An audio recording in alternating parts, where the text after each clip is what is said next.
મિત્રો આપણે જોઈ શકીએ છીએ કે આપણા ભગવાન ઝીલી લીધા બાદ મિત્રો જે ઘરે ઘરે પધરામણી કરે છે એ પધરામણીમાં આપણે જે કાયદેસરની પધરામણી કહેવાય એ સૌ પ્રથમ પધરામણી આપણા બાલગોપાલ અમારા જે પટેલ દીપકભાઈ કેવળભાઈ છે તણાટિયા તેમના ઘરે કરી રહ્યા છે અને અમારા જે ચિરાગભાઈ છે તેમના ધર્મપત્ની આપણા બાલગોપાલને હવે અહીંયા વધાવી રહ્યા છે.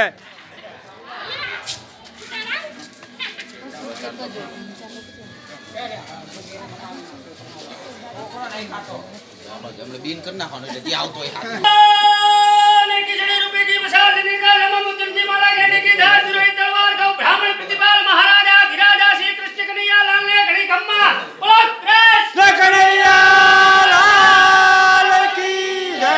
મિત્રો હવે આપણા બાલગોપાલની અહીંયા આ આરતી થશે. સૌ પ્રથમ આરતીના મિત્રો આપણે દર્શન કરીશું.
મહારાજની જય.